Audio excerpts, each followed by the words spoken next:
Social post ప్రేక్షకులకు స్వాగతం. నేను డాక్టర్ అనిల్ కుమార్ వచ్చు, సర్టిఫైడ్ ఫైనాన్షియల్ ప్లానర్‌ని, యాంఫీ సర్టిఫైడ్ మ్యూచువల్ ఫండ్ డిస్ట్రిబ్యూటర్‌ని కూడా. సో, ఈ మధ్య కాలంలో చాలామంది వింటున్న ఇన్వెస్ట్‌మెంట్ వెహికల్ ఏంటంటే ఆల్టర్‌నేట్ ఇన్వెస్ట్‌మెంట్ ఫండ్ ఏఐఎఫ్. ఈ ఏఐఎఫ్స్ అంటే ఏంటి? ఇది ఎవరికి? ఇందులో కూడా కేటగరీ 2 అండ్ కేటగరీ 3 ఏఐఎఫ్స్ అంటే ఏంటి? అందరికి కన్‌ఫ్యూజన్. అదేంటి? ఇదేంటి? అర్థం కావట్లేదు. ఎందుకు ఇట్లా డిఫరెన్షియేషన్ ఉంది? ఎవరికి ఇది సూటబుల్ అవుతుంది? ఎందుకు ఎందులో ఇన్వెస్ట్ చేయాలి అనే దాని గురించి డీటెయిల్డ్‌గా చెప్తాను. Please watch until the end. ఎందుకంటే చివరి వరకు చూస్తే మీకు ఎవరికి ఇవి ఏఐఎఫ్ సూటబుల్ అవుతాయి, అందులో కేటగరీ 2 బెటరా? 3 బెటరా? ఎవరికనేది కూడా క్లియర్‌గా ఎక్స్‌ప్లెయిన్ చేస్తాను. సో, వన్ థింగ్ ఇంపార్టెంట్ ఏంటంటే ఈ ఏఐఎఫ్స్ అంటే ఏంటంటే మినిమమ్ ₹1,00,00,000 ఇన్వెస్ట్ చేయాలి కాబట్టి ఇది అందరికీ కాదు. ఇది ఎవరైతే ఇన్వెస్ట్‌మెంట్ జర్నీలో ఒక 10 సంవత్సరాలు ఆల్రెడీ ముందుకెళ్ళి వాళ్ళ ఇన్వెస్టెడ్ వాల్యూ ₹1,00,00,000 దగ్గరకొచ్చి వచ్చింది. ఆర్ జనరేషనల్ వెల్త్ ఉంది. ఆర్ ఏదైనా ప్రాపర్టీ అమ్మినప్పుడు మనకి అమౌంట్ వచ్చింది. ఆర్ ఇంకా వేరే రూపంలో ఎగ్జిట్ అయినప్పుడు కానీ, రిటైర్ అయినప్పుడు గానీ, ఇట్లా రకరకాల టైంలో పెద్ద కార్పస్ వచ్చినప్పుడు ఆర్ పెద్ద కార్పస్ ఆల్రెడీ ఉంది.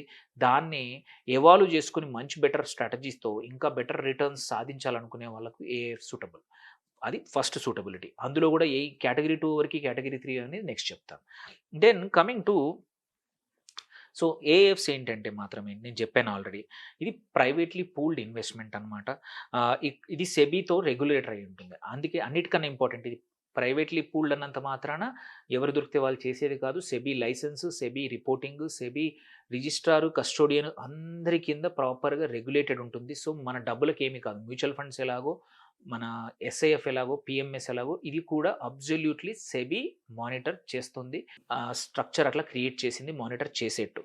దెన్ ఇంపార్టెంట్ ఇక్కడ ఏంటి కొన్ని ఇదొక నాన్ ట్రెడిషనల్ అసెట్ అనుకోవచ్చు. వీటిలో ఓన్లీ ఈక్విటీసే కాదు, బాండ్స్‌లో కూడా చేయొచ్చు. మ్యూచువల్ ఫండ్‌లు రకరకాల ఏఎఫ్స్ ఉంటాయి. అండ్ మినిమమ్ ఇన్వెస్ట్‌మెంట్ నేను చెప్పినట్టు ₹1,00,00,000 జనరల్‌గా. బట్ అక్రెడిటెడ్ ఇన్వెస్టర్స్ అనే ఒక కాన్సెప్ట్ ఉంది. వాళ్ళు మాత్రం 25,00,000తో కూడా స్టార్ట్ చేయొచ్చు. అక్రెడిటెడ్ ఇన్వెస్టర్స్ అంటే ఎలిజిబిలిటీ ఏంటో నేను ఇంకొక వీడియో చేశాను. సెర్చ్ చేస్తే మీకు తెలుస్తుంది. దెన్ ఇందులో 3 రకాల కేటగరీస్ ఉంటాయి. Category 1, category 2, category 3. ఇందులో చూసుకుంటే కేటగరీ 1లో సోషల్ కాజెస్ కోసం ఉండే AFs and infrastructure AFs and VC funds ఉంటాయన్నమాట. Usually they are for longer term and returns కన్నా కూడా చూసినా ఒక 7, 8 సంవత్సరాల వరకు మనం అనుకున్న డబ్బులు తీసుకోవడానికి ఉండదు. This is for some other purpose. ఇది యూజువల్లీ అందరికీ సూటబుల్ కాదు. వెరీ అంటే స్మాల్ మైనారిటీ పీపుల్‌కే కేటగరీ 1 ఏఎఫ్ సూట్ అవుతాయి. దెన్ కేటగరీ 2 చూసుకుంటే ఇక్కడ మాత్రం ప్రైవేట్ ఈక్విటీ గాని, ప్రైవేట్ డెట్ వాటిల్లో ఇన్వెస్ట్ చేస్తారు. ఎటువంటి లీవరేజ్ ఉండదు.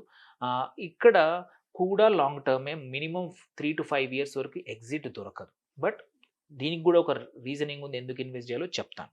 దెన్ థర్డ్ వచ్చేసి category 3 open ended equity funds ఇవి ఎక్కువగా. ఇందులో ఏంటంటే hedge fund strategies, complex strategies వాడే ఫండ్స్ అనమాట. ఈక్విటీస్‌లో ఇన్వెస్ట్ చేస్తారు, అన్‌లిస్టెడ్‌లో చేస్తారు, కాంబినేషన్ అంతా ఉంది. These are the most popular అందరికీ యూజ్ అయ్యేది ఈ కేటగరీ 3 ఎక్కువ మందికి యూజ్ అవుతుంది. దెన్ నేను చెప్పినట్టు సెబీ ఏఎఫ్ బిల్ 2012 ప్రకారం ఇవి కంపల్సరీ రెగ్యులేటెడ్. ఎవరు దొరికితే వాళ్ళు చేయడానికి ఉండదు. ఏం చేయాలంటే అది చేసినా గానీ పక్కా సెబీకి చెప్పకుండా ఏమీ చేయడానికి ఉండదు. రిపోర్ట్ చేయాల్సిందే. సో, భయపడాల్సిన అవసరం లేదు. Then coming to category 2. కేటగరీ 2లో ఏంటంటే ఇది ప్రైవేట్ ఈక్విటీ గాని, ప్రైవేట్ డెట్ అంటే ఏంటంటే లిస్టింగ్‌కి రాని కంపెనీస్‌లో ఇన్వెస్ట్ చేస్తారు. అండ్ కంపెనీస్‌కి అప్పు ఇచ్చి మేనేజ్ చేస్తా ఉంటారు. ఈ రెండిట్లో ఎక్కువగా చేసే ఇన్వెస్ట్‌మెంట్ చేసే ఫండ్స్‌నే వీటినే మనం కేటగరీ 2 అంటాము. ఇక్కడేంటంటే రియల్ ఎస్టేట్ ఫండ్స్ కానీ, ఫండ్ ఆఫ్ ఫండ్స్ వేరే ఫండ్స్‌లో ఇన్వెస్ట్ చేయడం గానీ, ఒక కంపెనీకి గ్రోత్‌కి కావాల్సిన డెట్ ఇవ్వడం గానీ, ఒక కంపెనీ 2, 3 సంవత్సరాల్లో లిస్టింగ్‌కొచ్చినప్పుడు వాటి గ్రోత్‌ని ఫండ్ చేయడానికి ప్రైవేట్ ఈక్విటీ ద్వారా అంటే అన్‌లిస్టెడ్ స్పేస్‌లో చేస్తా ఉంటాయి ఈ ఫండ్స్. ఇక్కడేంటంటే ఇన్వెస్ట్‌మెంట్ హారైజన్ నేను చెప్పినట్టు మినిమమ్ 5-10 ఇయర్స్ మనకు ఓపిక ఉంటేనే ఇందులో రావాలి. లేకుంటే ప్లీజ్ డోంట్. చాలామంది కేటగరీ 2 అని అడ్వర్టైజ్‌మెంట్ చేస్తున్నారు. కొద్దిమంది వస్తున్నారు. If your investment is long term కాకపోతే please don't. Then tax treatment వచ్చేసి చూస్తే మాత్రం ఇది పాస్ త్రూ టాక్సేషన్ అంటే గెయిన్స్ ఇన్వెస్టర్ చేతిలో టాక్సేషన్ అవుతుంది. సో, ఫండ్ చేయదు. కేటగరీ 2 మన చేతిలో అవుతుంది. ఓకే. దెన్ లీవరేజ్ ఏంటంటే అస్సలు అలౌడ్ ఉండదు. అంటే ఉన్న డబ్బులతోటే ఆ fund manager has to manage. మళ్ళీ అప్పు తెచ్చి ఈ ఫండ్‌ని చూపించి అప్పు తెచ్చి లీవరేజ్ చేసుకోవడానికి అవకాశం లేదు కేటగరీ 2లో. దెన్ కేటగరీ 3 వీటినేంటంటే హెడ్జ్ ఫండ్ స్ట్రాటజీస్ కానీ కాంప్లెక్స్ స్ట్రాటజీస్ని ఇన్వెస్ట్మెంట్ స్ట్రాటజీస్ని ఈక్విటీస్లో వాడే వాటిని కేటగిరీ 3 అంటాము. ఇందులో ఏంటంటే కొంచెం డైవర్స్ కాంప్లెక్స్ ట్రేడింగ్ స్ట్రాటజీస్ వాడతారు. ఇక్కడ మార్కెట్ లింక్డ్ రిటర్న్స్ వస్తాయి and at the same time across varying అంటే మనకు తగ్గట్టు కావాలంటే 2 ఇయర్స్ 3 ఇయర్స్ హోరైజన్ కూడా మనం ఇన్వెస్ట్ చేసుకోవచ్చు. ఇక్కడ ఏంటంటే లాంగ్ షార్ట్ స్ట్రాటజీ అంటే ఈక్విటీని కొనడమే కాదు, ఈక్విటీ పడిపోతుంది అనుకున్నప్పుడు కావాలంటే సెల్లింగ్ చేసి కూడా డబ్బులు జనరేట్ చేస్తూ ఉంటారు. అట్లాగే గ్లోబల్ మ్యాక్రో కానీ అవసరం ఉంటే ఆర్బిట్రా స్ట్రాటజీలు అంటే ఏదైనా కంపెనీ ఈవెంట్కి సంబంధించిన వల్ల బెనిఫిట్ అయ్యేటప్పుడు కానీ ఆర్ మల్టీ యాసెట్ వేరే అంటే ఈవెన్ గోల్డ్ సిల్వర్ చేయడానికి కూడా అలా ఉంది, ఆర్ ఈక్విటీ రియల్ ఎస్టేట్లో కూడా చేసేది ఉంది. సో అండ్ ఆల్గో ట్రేడింగ్ కానీ అరిథమెటిక్ ట్రేడింగ్ కూడా చేసుకోవచ్చు. అంటే ఆప్షన్స్ అన్నీ ఉన్నాయి. Fund manager to fund manager depend అవుతుంది ఏమి వాడతారు. దెన్ ఇన్వెస్ట్మెంట్ హొరైజన్ ఏంటంటే short to medium to long term అన్ని రకాలు ఉన్నాయి. ఇది మనం చూస్ చేసుకోవచ్చు. యూనివర్స్ ఒక 500 కంపెనీలు 500 ఏఎఫ్స్ ఉన్నాయి.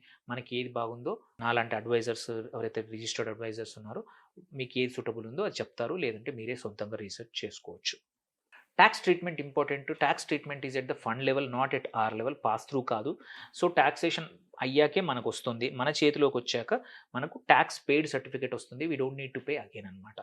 సో ఇక్కడ లీవరేజర్ కూడా permit up to 2x NAV ఎంత ఉందో దానికన్నా 2x వరకు కూడా పర్మిషన్ ఉంది.